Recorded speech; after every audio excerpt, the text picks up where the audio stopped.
Welcome back. This is Pairs Well with Knitting. I'm Jennifer, and this is a knitting podcast all about, of course, knitting, yarny adventures, and travel. In today's video, I'm so excited to be sharing some of the yarn that you may have seen in other episodes. Some of it is completely fresh from episodes that have not aired yet, but with my yarn intentions for fall. Thanks for joining me to discuss all of the projects that I have in my mind that are going to be coming out through my hands and onto my body. I love fall, and I think I'm probably no different in that way from other knitters. Fall is definitely a very favorite time of year for me. I love the colors, the smells. Here in Toronto and southwestern Ontario, we get gorgeous colors with the trees that we have. Downtown Toronto, a little less trees. So we go out and get to experience it just outside of the city. It's a time that I really feel energy with the change of seasons. I love the fall colors and textures that start to come in as a knitter as well, but still really enjoy the colors that are an inspiration from summer. So I think you're going to see that in the yarn choices that I have. That were all picked out during our trip away down east in different parts of the US and Canada. In today's video, what I've done is I've found an interesting way of how to choose my next cast on. I am someone, I'm sure, again, like many knitters, that I am just overwhelmed with the luxury of having such gorgeous designers create amazing patterns for us as knitters that we can follow along with or modify until our heart's content. Every day it seems like there's new patterns coming out that I just can't wait to cast on. However, we do know as a knitter, creating your own clothing, creating fabric from basically strings of yarn takes time. It is slow fashion. It is a slow process in doing and producing these garments. So what I've done today is I've created a randomized spinner that I'm going to be spinning with you live to see which sweater cast on or garment cast on will be my next cast on. I'm jazzed about it. I hope you are too. I'm drinking some chai. I'm wearing kind of fall-ish colors, and I'm so excited for all of this. Just to quickly talk about what I'm wearing, clearly not knitwear on top, but don't worry, it's coming in a second. This is a hand-sewn blouse by Anna Allen. This is called the Anthea blouse. This is sewn in the Arrow linen, which I have heard is discontinued now, but not certain, so don't hold me to it. And this is when I got into a big sewing kick in last June. Haven't really sewn a whole lot since. The button band was my first button placket that I've ever sewn. Very proud in the end. At the time, my sewing machine was hearing very creative words coming from my mouth, so it wasn't my very favorite thing. However, she's gorge. Has a very dramatic sleeve, ruffle sleeve on the end, and how folly are we? I feel like this is just making me want to go apple picking, be outside in the fall, experience all the fall colors, and smell all of the warming spices and drink all of the chai tea. Going into some knitwear that I am actually wearing. We've got some sock action coming at you. These are a combo sock, and I'm gonna try to get it in on my foot, of the pattern by Crazy Sock Lady. Ooh, that's pretty good. Crazy Sock Lady, and the color work pattern from the Soldotna crop sweater by Caitlin Hunter. This is something that I've often done when I'm really enjoying either a color work pattern or different stitch like texture work, and apply to something that might not be that thing. So this came from a sweater pattern, a crop sweater pattern, and I threw it onto socks. It's fun to, to use that pattern again in a different way. You don't have to buy further patterns. You get to be a little creative.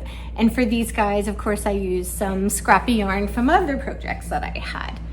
So those are the Frankenstein socks from Crazy Sock Lady, the DK Vanilla Sock, and colorwork charts from Caitlin Hunter's Soul.na. Ooh, I think I said it right that time. There we are. Getting into my fall options for what I'm gonna cast on next. I'm currently working on, obviously, other things that you've seen in my last episode and still working on those. However, they're all in stock at Stitch now, Sleeve Island for most of the things. So we're needing some new, fresh things to work on. In today's episode, we're going to be pairing together what my yarn intentions are with patterns that I have, plus with yarns. I've tried my best, not only to get a fun, fresh, fall-y vibe, but of course when I was out east, I was trying to think about what I would like to knit on in general, and then seasonally for fall, what I would like to knit on. We are going to be looking at, or I will be looking at, a table I created with all of my yarn intentions and coupling it with a pattern that I've already looked at, where hopefully gauge-ish might be met, might not, but this is what I'm planning on pairing together. I'm gonna go in chronological order of my yarn purchases. My first yarn purchase that you've seen before is the Peace Fleece. This I purchased from the Mother of Pearl in Freeport, Maine. This, when I was picking it out, I knew it had to be the Moby sweater. This is a cable sweater by Petite Knit that came out last fall. I feel very inspired to create this sweater because I just finished the Snowy Forest by Midori Hirose, and that of course is a very great first time cable work sweater, but only is cabled in the top section of the yoke. This sweater is cables throughout. I picked this sweater not only inspired probably by the color choice that Petite Knit has on the main page on Ravelry, being a cream, and of course the Peace Fleece that I chose is a cream, but I feel this sweater will be a good first cable overall sweater, and here's why. There's quite a bit of, it looks cheaty-esque cables. That front panel that does almost like, it looks like a baskety weave. I don't think that's a true cable, so it might be a little easier and less finicky to do. I'm not sure, haven't started that yet, so maybe I'm wrong. But as well, it looks like it has a lot of moss stitch. The moss stitch looks like it's on the sides of the sweater of the body, as well the majority of the arm. And again, with the style of knitting that I do, which is continental, I'm not bothered by pearl stitches. So I think this sweater is going to be super fun to make. If you saw my last video, you also know that I just learned German short rows. These are completely new short row for me, and I technically cast it on in the car on the way back from the US last month, trying to get this Moby sweater started, and it was just such a fail because I didn't know how to German short row. So I pulled it all out, which honestly wasn't that much, and threw it to the side. So she's ready to go now that I know the German short row. If you are also wanting to know a bit more before you search about the Moby sweater, this sweater's knit top down. Of course, it has the texture work that I was talking about, the moss stitching and cable. And it looks like almost that classic trapezoid shape that's worked from the back. Then you probably pick up at the front, work the body round, and pick up stitches to add on your sleeves. I'm excited about this. I think this will be, for me, quite a challenge to produce, but I think it's going to just work really well with the yarn and be a delight to wear. Side note, because I do knit bigger for everything that I've produce, and you may have seen and noticed that I often have to taper down the patterns that I'm following. I've actually purchased a Moby Sweater Junior. I'm gonna be following the biggest size of that because also my gauge issues is I'm always such a big loose knitter that I think even if I go down in needle size, this sweater still, I'm sure I'm still gonna swim in it pretty much. So that's my workaround. We'll see if it works. It's always a bit of a guessing game. That's a Moby sweater. My next yarn intention, or I should say knitting fall intention, is the Pressed Flowers pullover by Savory Knitting or Amy Christoffers. This I plan on knitting my accent or flower color with this gorgeous yarn that is the Alice Alishka yarn cake from Fia Fia. This I purchased in Halifax, Nova Scotia. It's going to be a super fun floral pattern with this yarn. I do not have the master color, but for this my intention would be to put it together with a cream, a simple cream. If this sweater gets chosen on the randomized spinner today, I'll have to go out and pick up some DK yarn. So I'll have to go to local yarn shop of Toronto. I don't have anything currently that would match a DK weight in cream, but I think it's gonna be gorgeous.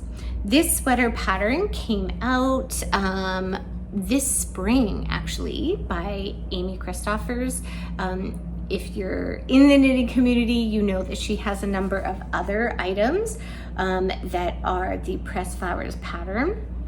I believe the shawl was very popular and may have been the first pattern that she came out with the Pressed Flowers family. She's since had a hat, a cardigan. I believe she just came out with some socks as well. And the pullover. I bought the pullover when it was slightly on sale at the 15% off. So I knew I was gonna knit this since the spring, but just didn't know what yarn I was gonna choose. This sweater is knit from the top down in a raglan style. And then the chart is worked with a slip stitch pattern. I haven't swatched for this, I have no idea, but pretty excited. And I think it's a great little fall option, not only for DK weight, being a little lighter than a thick like worsted or Aran, but the colors can be really fall-y, I feel. The orange and coral and pink, it's wicked. Love it. So that's the Pressed Flower pullover by Amy Christoffers or Savory Knitting. Okay, next up on my fall intentions for knitting is the Portia shawl by Natasja Hornby. This pattern, I believe you can purchase on Ravelry. Yes, you can. But I actually own it in the Lina magazine from 2 or 3 years ago. This is a gorgeous shawl pattern that apparently is knit from the tip to the edge and produces in the end of all the texture and the beautiful work that you see in it, creates an asymmetrical triangular shape, which is pretty beautiful.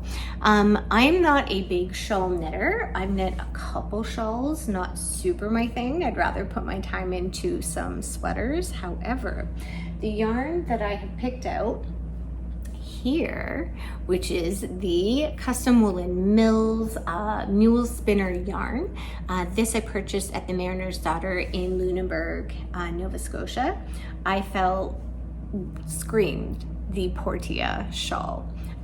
This, I feel like I could become a shawl wearer with the rustic little Canadiana vibe that this gives off. But I also really enjoy wearing blouses. And I feel like this shawl would look so gorgeous with either chambray blouse or a white crisp blouse, that this would be a lovely addition to kind of like a fresh morning, a cooler day in fall. But maybe I'm not really wanting to cover up my blouse fully with a sweater. So that is the Portia or the Portia shawl by Natasja Hornby. The next sweater on my fall intentions list is the Belle sweater or the Belle Genser. This is by Anna and Heidi Pickles. This is a sweater that is completely inspired by Morgan from the Loop in Halifax, which was a local yarn shop that I went to there. She had created this bell sweater that she made in a beautiful royal blue, in a very heavy set mohair. I do not have this, and I did not purchase the yarn that she used. However, I have something else that I think could pair very nicely and be pretty fun with this sweater choice. This is a loud sweater. I mean, it's got bells all over the yoke. They're calling it bells, so it's a puffed out 3D texturized sweater. This sweater is out of my comfort zone because it's knit from bottom up. Haven't knit a sweater from the bottom up ever, so this could be interesting. And I believe it's a reverse stockinette as well. So when you're creating these bells, it's really gonna make them pop with the reverse stockinette. Pretty exciting, pretty fun. There we go. For a loud sweater, of course, we have some loud yarn to pair with it. This is the hand-dyed yarn that I purchased just outside of Mahone Bay from the Woolworks, dyed by Heidi Wolfrat.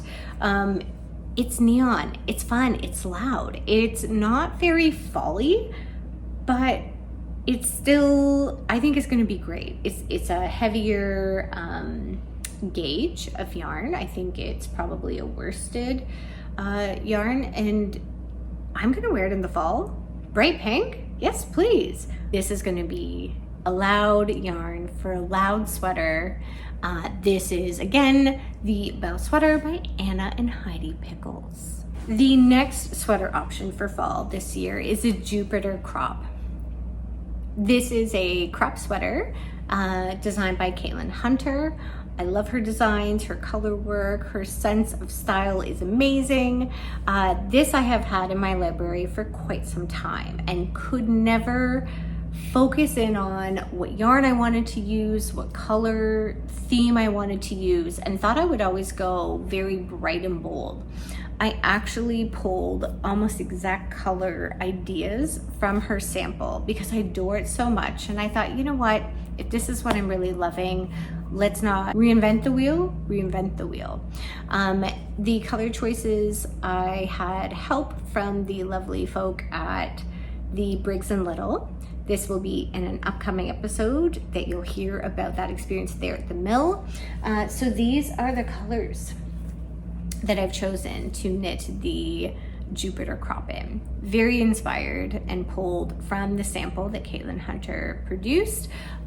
These 4 colors here are 100% wool, very Canadian and rustic. In heritage, this one is the Tuffy. So this is used probably usually for socks. It has a nylon component, but they did not have 100% wool in this color. And I adore all of this. It's muted more than my normal, I think, color choices, as you may have seen already, but I think it's going to be just a stunner. This will be knit, of course, on heavier gauge than the pattern recommends, so there's going to be some math to figure out, but that's okay. This sweater is knit top down. I believe there's probably quite a few color charts. I've had it in my library for a bit and have never really looked at it, but she's gorge.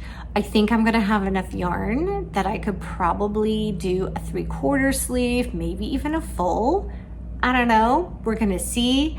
My main color, I'm sorry, I threw all my yarn to the side and was a premature on that guy. My main color was going to be this brown. I have 2 skeins of this. However, kind of thinking about it again, maybe I should have gone for the blue because that is what Caitlin used and that really allows all the other colors to pop. I'm not there yet. When I get there, I'll decide. So we'll see. But right now it's this beautiful brown color, fawny brown. Fawn brown? I don't know. It's cute though. So that is the Jupiter crop to come at some point. Next up on the list is the Champagne Cardigan by Petite Knit. I have never made a cardigan, so again, this is a sweater construction completely out of my comfort zone. but I think we're gonna get into the zone. This is a sweater that's knit in worsted weight yarn. This is apparently knit top down, I'm assuming with back and forth, obviously, for the cardigan.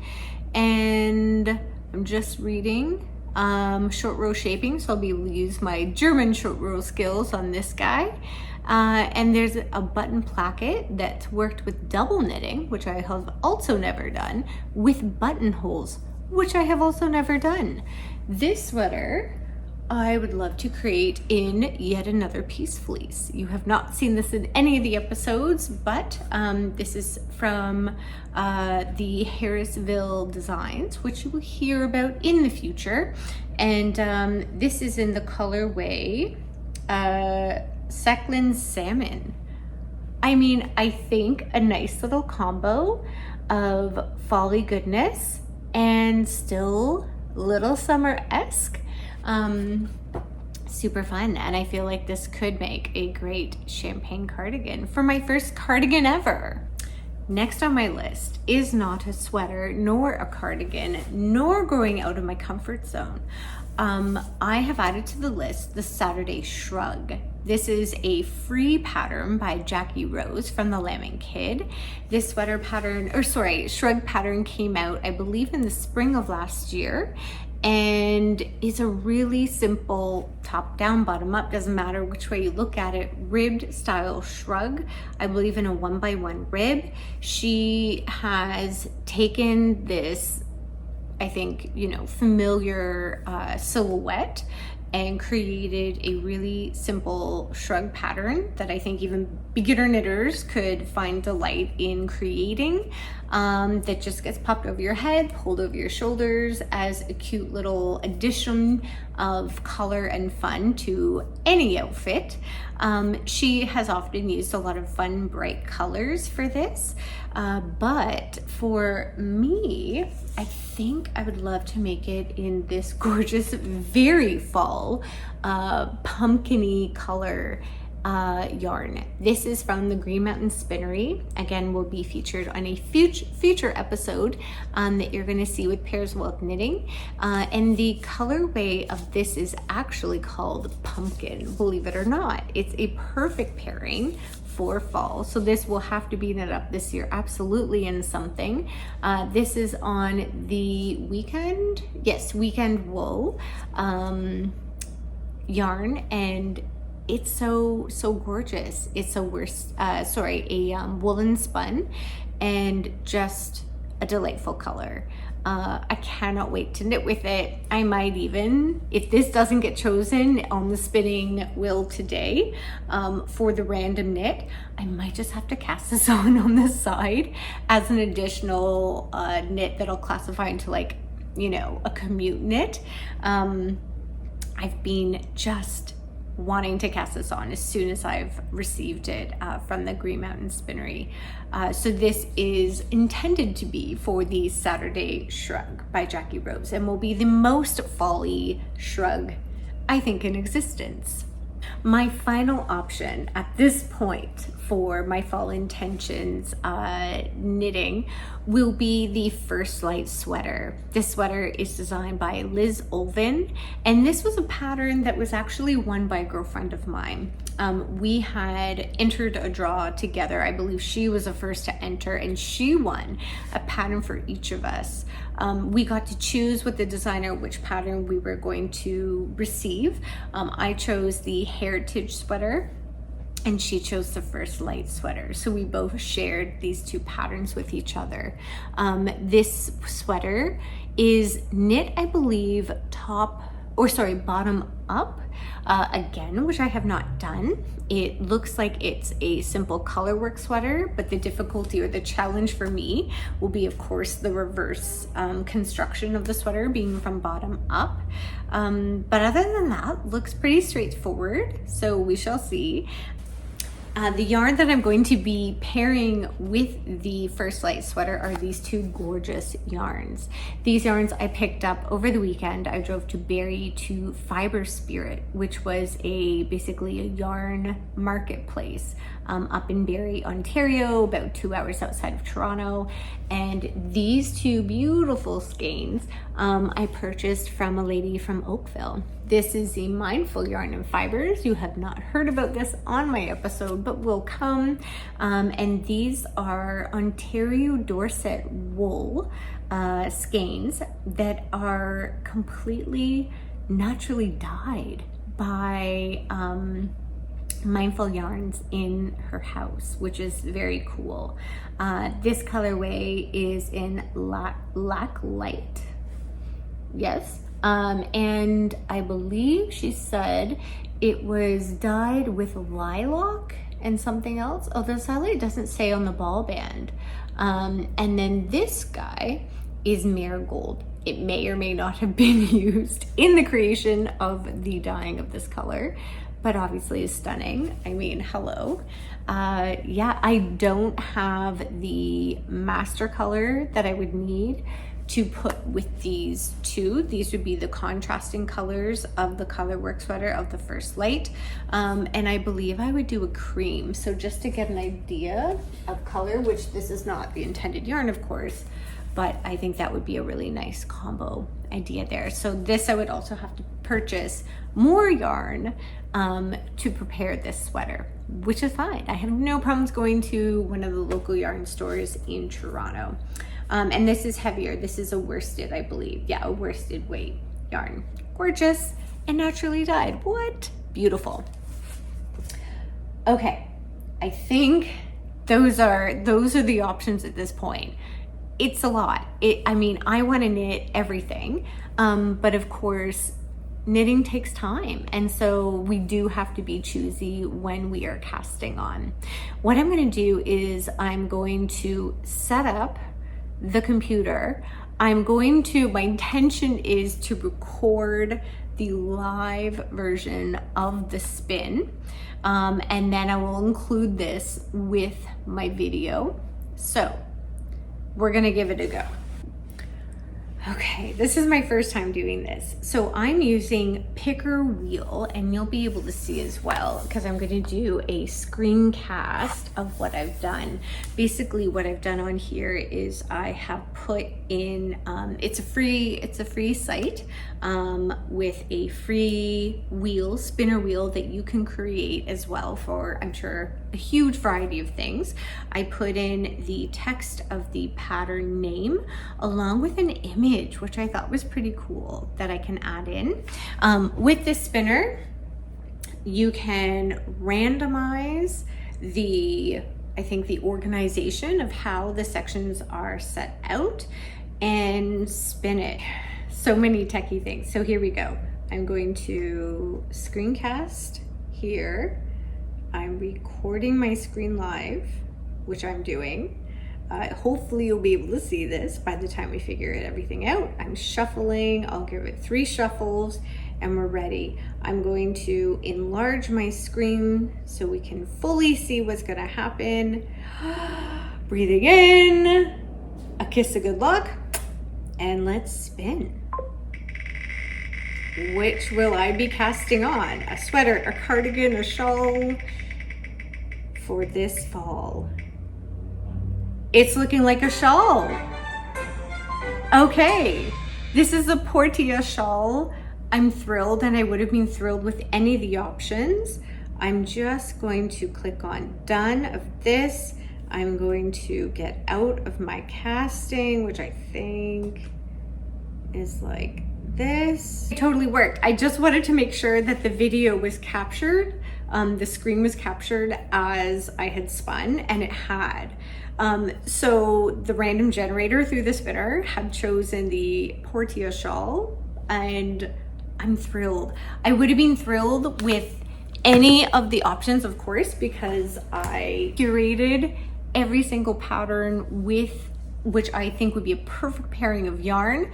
I'm just so thrilled. The Portia shawl, I was intending to knit with this, although I know this is exactly what happens to us as our knitting brain goes. This would also, I think, make an exceptional portia shawl. I'm equally thrilled. I'm feeling the pumpkin spice love. We shall see, but I'm just so excited. And tonight I'm actually heading out with a girlfriend for drinks, where I think if I can cast on before I head out, I can even maybe work on this while I'm out. Is that too ambitious? I don't know.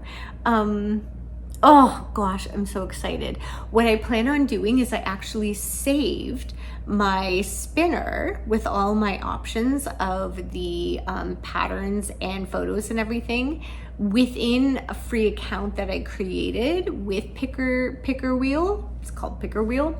And so it means that if the portia shawl does not take me until the winter to cast on and cast off, what I will do is I will keep all of the other options available and replay and do a next spin for my next cast on.